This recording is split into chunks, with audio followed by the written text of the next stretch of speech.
آپ پر بھی فرض ہے کہ نہ نعت خوانوں سے بلیک میل ہونے کی ضرورت ہے، مگر اس مجذوب قوم کا علاج کہاں سے کریں شاہ صاحب؟ کہ ایک رافضی نعت خواں ٹی وی پر انٹرویو میں کہہ رہا ہے، اسے پوچھا گیا کہ ایک مجلس میں آپ کو سب سے زیادہ نظرانہ کتنا ملا؟ اس نے کہا 25 لاکھ۔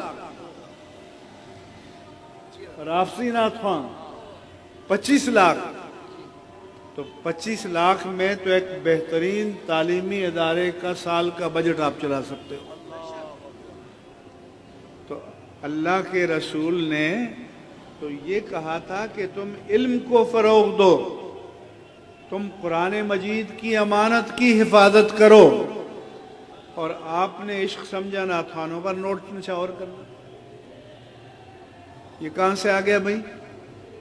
جب ناموس رسالت کی ریلی نکلتی ہے تو پہلی صف میں کہیں یہ نظر آئے؟ کہیں یہ جیل میں گئے ناموس مصطفیٰ کے لیے؟ کہیں یہ ناموس مصطفیٰ کے لیے چند گھنٹوں کے لیے حوالات میں گئے؟ تو پیسہ دینا ہے تو دین کے لیے دو، مدارس قائم کرو، مساجد بناؤ، حفاظ تیار کرو، علماء تیار کرو، اور مناظر تیار کرو۔ امام اہل سنت نے فرمایا کہ مدرسین کو بھاری تنخواہیں دو۔ ابھی ہم راستے میں باپو صاحب سے بات ہو رہی تھی کہ جی فلاں چیریٹی کا ادارہ جو ہے سر میں 5,000 تنخواہ دے رہا ہے۔ ارے بھئی 5,000 تنخواہ میں کسی کا گزارا ہو سکتا ہے؟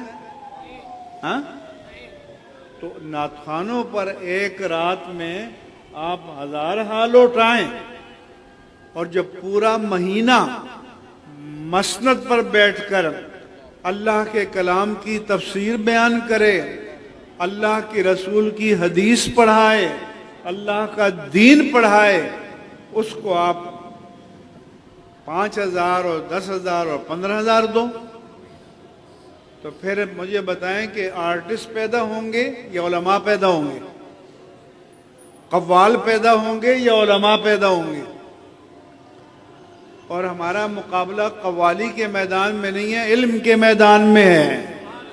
ابھی میں امریکہ جا رہا ہوں، کینیڈا، تو دنیا میں بھی علم کے میدان میں مقابلہ ہے، پاکستان میں بھی علم کے میدان میں مقابلہ ہے۔ یہ سوشل میڈیا پر یہ جو اسلام پر خرافات بک رہے ہیں، تو کسی قوال کو دیکھا ہے کہ وہ بیٹھ کے دفاع کر رہا ہے؟ کسی نعت خواں کو دیکھا ہے کہ بیٹھ کے دفاع کر رہا ہے؟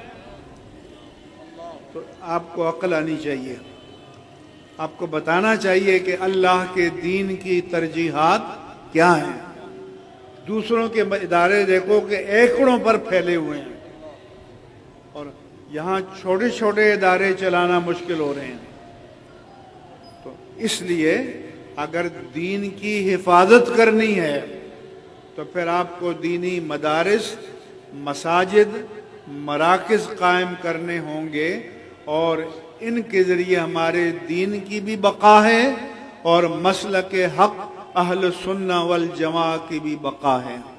اور یہ میرا پیغام ہے، اور یہی پیغام تاجدار کائنات کا ہے، یہی پیغام مولائے کائنات کا ہے، یہی پیغام امام حسن مجتبیٰ کا ہے، یہی پیغام امام علی مقام حسین کا ہے، اور یہی پیغام اہل بیت اطہار اور صحابہ کرام کا ہے، اور یہی پیغام امام اہل سنت مجدد دین و ملت امام احمد رضا خان قادری محدث بریلی رضی اللہ تعالی عنہ کا ہے۔